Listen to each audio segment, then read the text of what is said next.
Hi, guys. Happy Tuesday afternoon. Welcome to today's episode. I have another guest for us, and I'm excited to introduce you guys to Zane Griggs. Hi, Zane.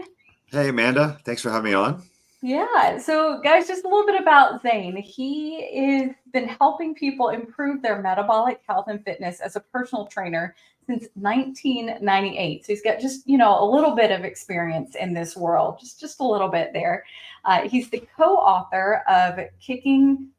Sorry about this. Ass After 50. It is usually a family podcast. Gotcha.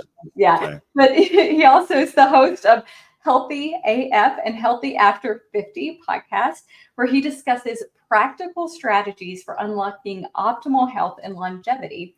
Zane's focus is to empower people to take charge of their health through the lifestyle decisions they make every single day, which, as you guys know, that's right up our alley. Is we want to empower you to be the best version of yourself. So Zane, tell my viewers just a little bit about how you got into the fitness industry. What kind of motivated you to move that direction?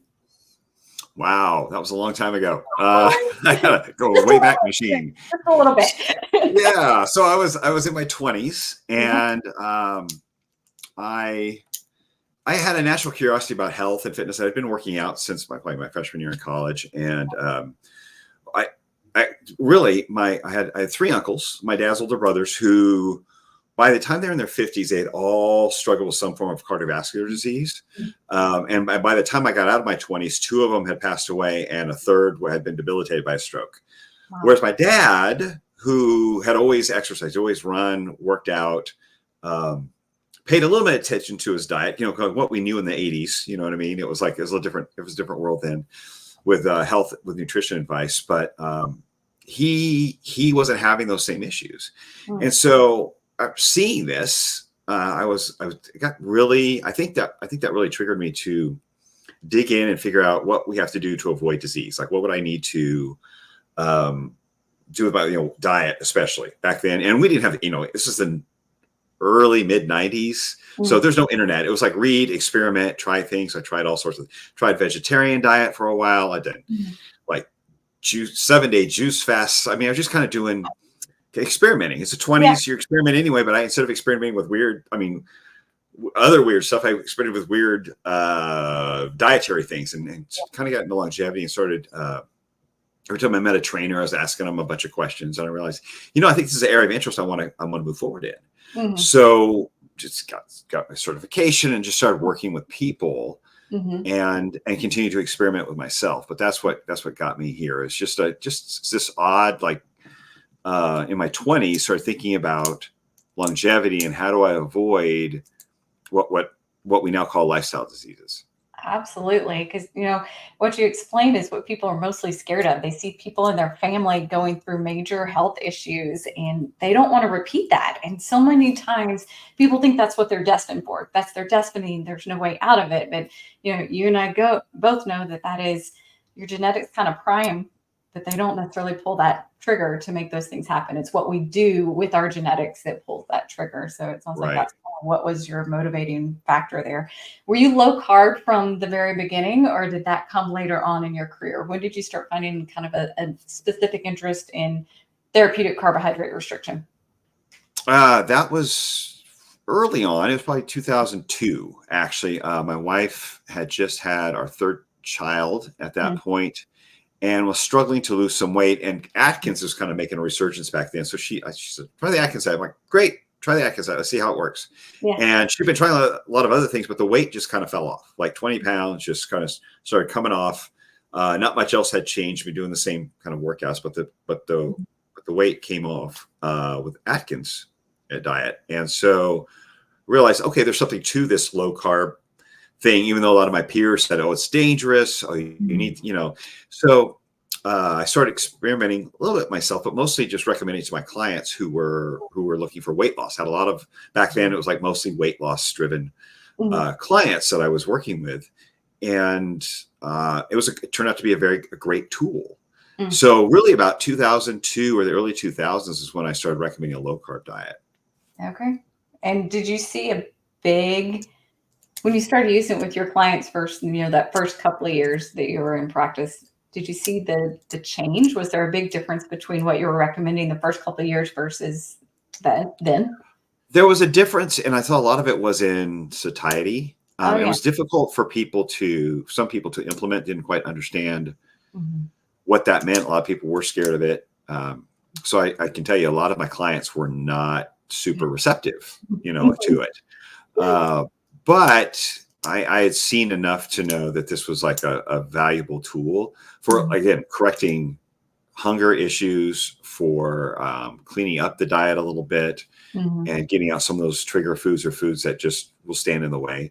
Uh, and so it was a valuable tool. I definitely had to learn how to, uh, I think, how to help people apply it and how to explain it to people to walk it out, because I really didn't have anybody helping me at this point, or to coach me. And again, there weren't blogs, there weren't all these forums and podcasts and all these things. These things came much later. Yeah. And so it was a really trial and error, but I had seen it work with my wife, and I knew there was the Atkins book. So just flipping through that book and Mhm. just trying to kind of figure out as I went. So it was definitely there was some trial and error there, but it was obvious that the people who really got into it and stuck with it, they saw some results, again, with appetite control, Yeah. and then with glucose control, of course, as their body started adjusting. Yeah, absolutely. So, with your years of experiencing this, I imagine that a carbohydrate restricted diet in the early 2000s and what people are trying to do today is different. I actually talked about this a little bit with Amy Berger last week. When she originally started low carb, it was pretty keep it simple. And that's still her main message is keep it simple, your meat, veg, repeat. But today, when people go to the grocery store, it's like, keto this, keto that. Everywhere's got a package label on it. And so it's a different food environment today that your clients are walking into than they were 20 years ago walking into this. What's your general feel about all of these prepackaged label foods that are, keto this, and keto that, and how has it affected people's journeys versus 20 Well, years? it's definitely brings confusion, because a lot of those are just marketing packages, like they were for Heart Healthy. They had Heart Healthy on everything for a while, or low fat was the thing, and now it's keto friendly. Mhm. Keto friendly. So basically, they've made some addition to the ingredients list or some of the macro list to make it Mhm. more keto like, let's say. But no, I definitely think it brings confusion, because the focus really should be, I think, on whole food. Mhm. The processed foods, if you're going to have them, that should be become a rare thing, a snack. But for the most part, they are still processed. They're very, ground up. There's a lot of sometimes some of those keto processed foods, there's some oils and certain fats in there that I'm not a real big fan of, that I think really add to the problem with metabolic disease, Yeah. without going too far down that rabbit hole. But it's just, there's certain ingredients that I'm not too excited about that are in a lot of those keto snacks and food alternatives in the grocery store, Mhm. and not much better. They're not much better than the other processed food.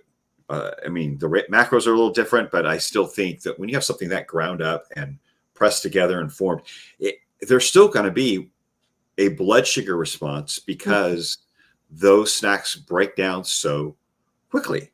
Yeah. And if that's really your goal, is to manage blood sugar response after a meal, if your blood sugar is out of control, your insulin levels are elevated chronically, those aren't. I don't see those as being super helpful, Yeah. and they can almost. I think it doesn't help with changing the habits and Correct. moving towards choosing whole food, which is what we really should be doing. Real food. Yeah. Because let's face it, back when we didn't have processed food, when we all ate real food, we didn't have all of these metabolic issues. We didn't have obesity and type 2 diabetes in the 1800s. You know what I Correct. mean? Yeah. So, And even in 1900, when I look back at pictures of my great grandfather, there was not the same rates of obesity. And heck, he had potatoes at every single meal, but it was a whole food and there wasn't all this other crap food in there with it. right, Yeah. Yeah. exactly. So let's And I got a couple of questions on the trainer side of things. So when people usually Okay. think about trainer, they're thinking exercise, which is part of your stuff, but not all of it. But if someone's main goal is weight loss, they're coming to you and that's their main goal, and they're asking you which is going to give me the biggest bang for my buck, cardio or strength training, weightlifting. What do Mm. you usually? What's the general thoughts? I know it's a broad question. There's a whole bunch of nuances to that answer, but broad. Generally, I mean, strength training should be your priority. And Mm, especially if someone is, and I deal with most of my clients are over 40, many of them over 50. So of vital importance to keep lean mass healthy, lean muscle, mm, and solid bones. So strength training is beneficial for that. But when it comes to metabolic health, mhm, muscles are a glucose sink.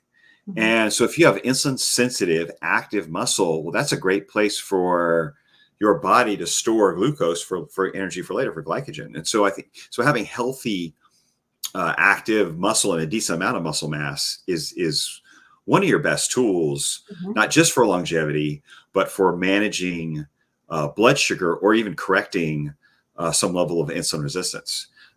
Because every time when you work out, you are driving glucose into those muscles, and creating a demand in those muscles Mhm. for glucose, and so you are, in a sense, uh, kind of you're creating insulin sensitivity in that muscle. And there's actually I think there's even a pathway during and shortly after exercise in which glucose can enter that muscle even without the help of insulin.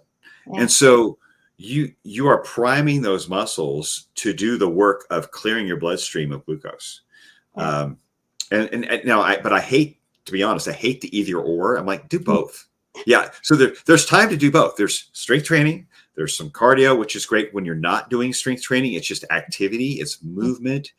It helps your heart perform better. It keeps your both keep your cardiovascular system nimble, but dilating and contracting. So that helps with blood pressure, but and keeps those blood vessels healthy. Mhm. But the focus and priority, in my opinion, is resistance training with cardio sprinkled in around it. Yeah.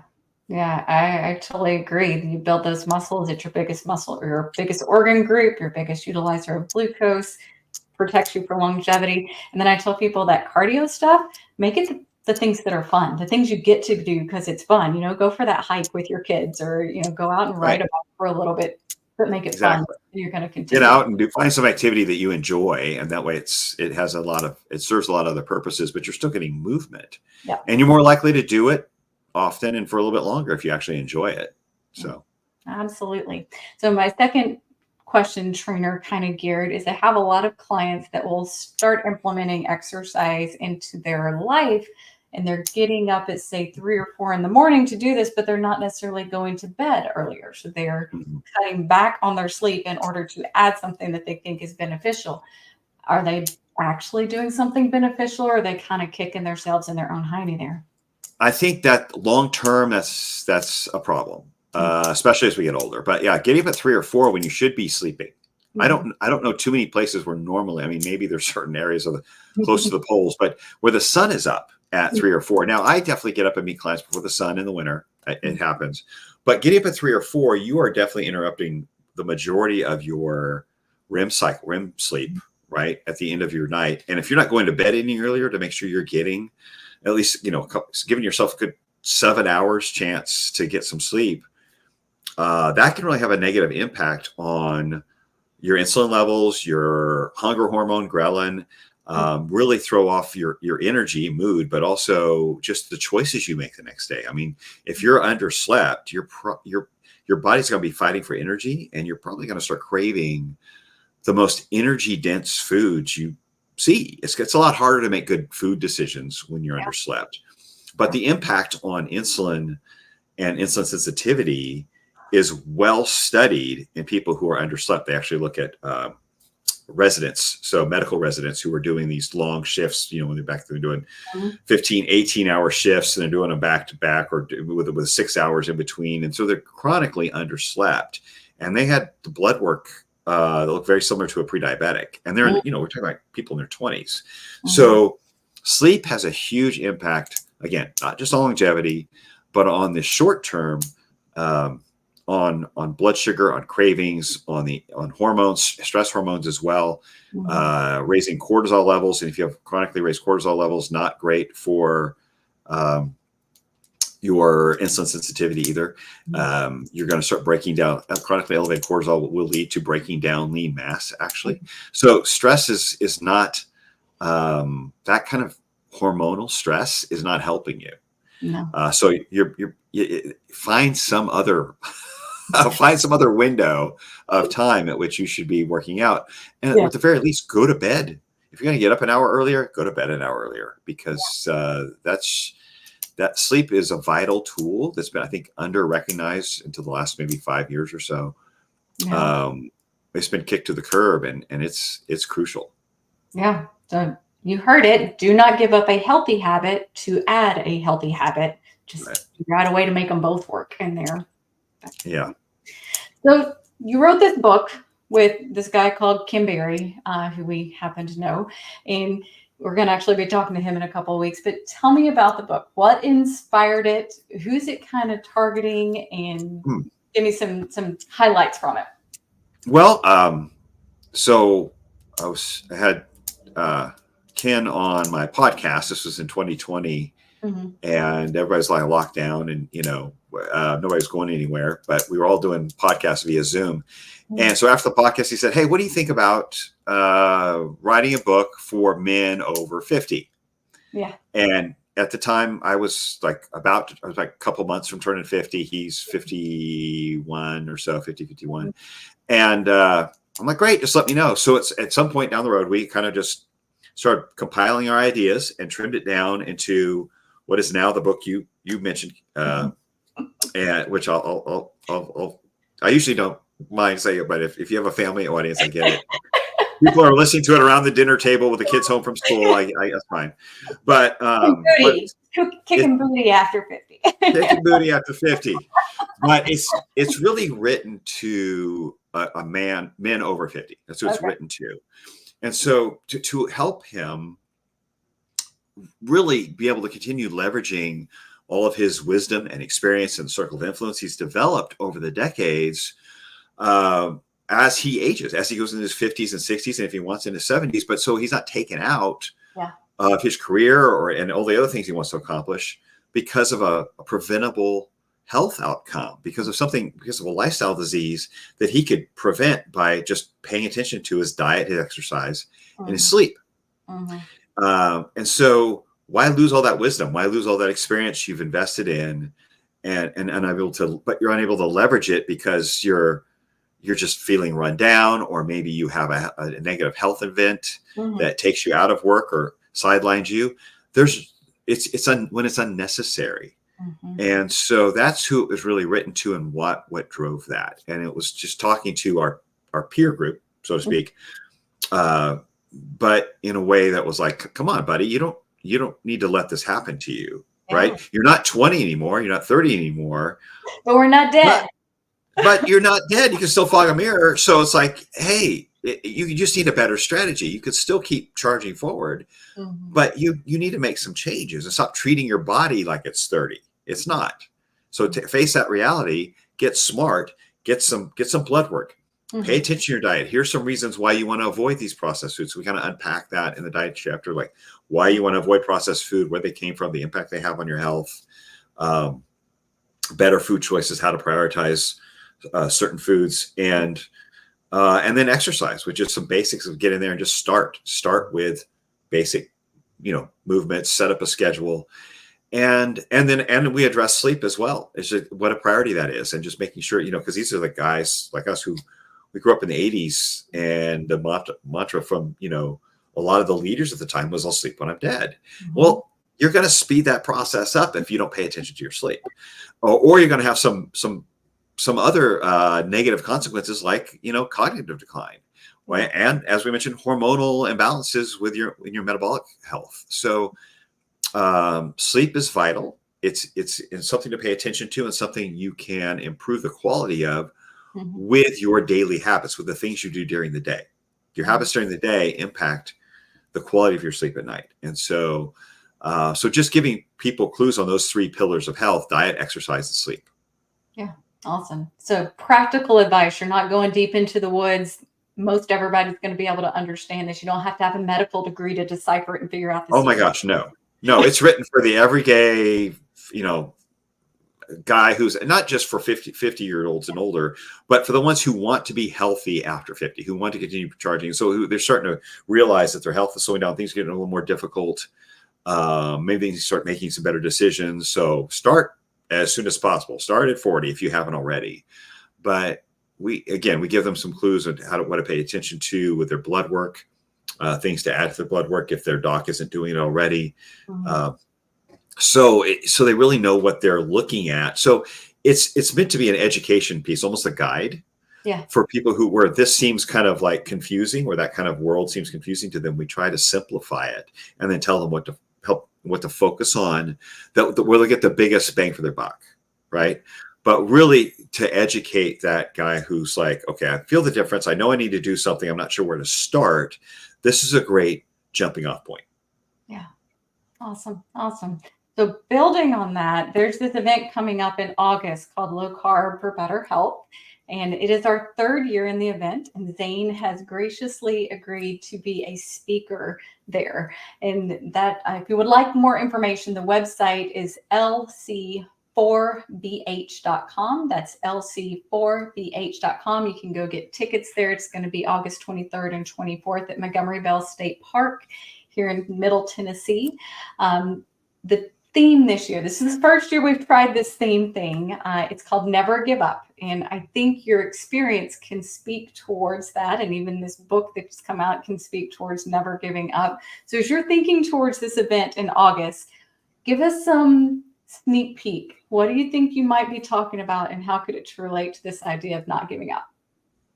Well, I think for one, I want to, because that is my kind of my realm of focus, is understanding that muscle, like we mentioned earlier, maintaining or building muscle is vital for longevity and for improving your metabolic health. So while you're trying to lose weight, you may not be building much, but you can definitely maintain that muscle and make it much healthier and more vital, and make it a weapon in your arsenal for improving your metabolic health. Yeah.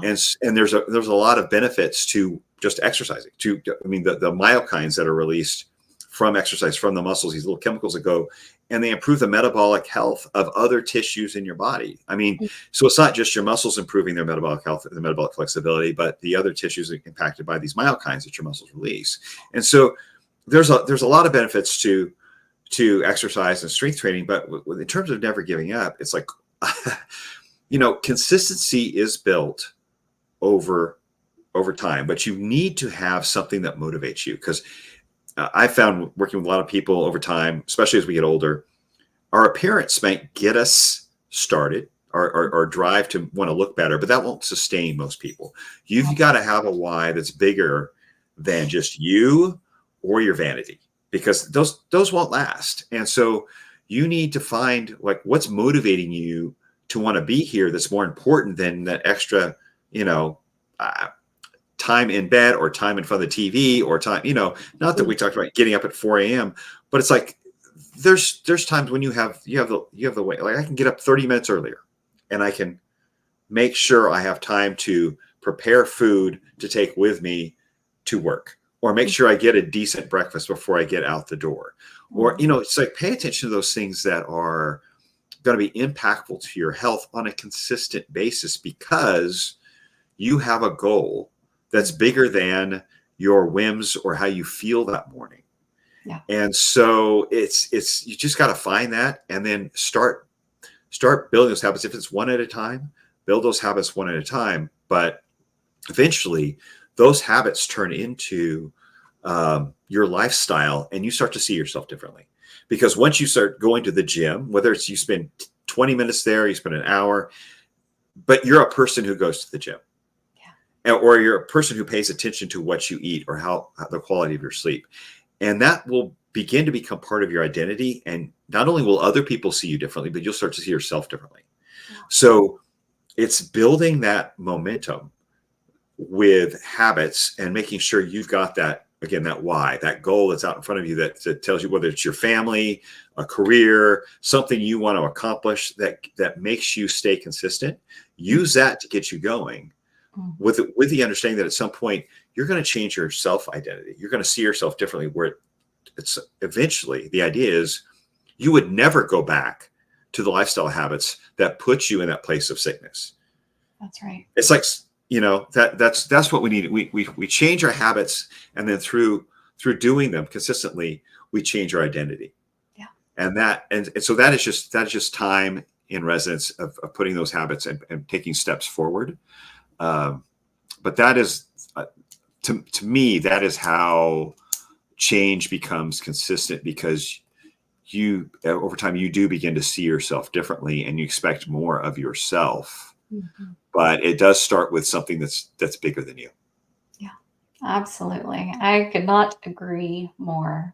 Come to it for the weight loss, but stay for the health, stay for the other stuff. Is so much bigger and gives you so much more daily satisfaction. So, Zane, thank you so much for joining me this afternoon. Thank you. Everyone, please go look at Low Carb for Better Health and come meet Zane and myself in person. Pick his brain about how you can kick booty well into your 50s, and also to stick to your why and anything else that comes up. Friday night is going to be an open question and answer, nice sit down dinner, but time to just really get in there and get to know the speakers. And then Saturday, Zane will have a talk, as well as each of the other speakers will have a talk geared towards you to help you live a better life and to get healthier. So until next time, everybody stay healthy. Thanks again, Zane.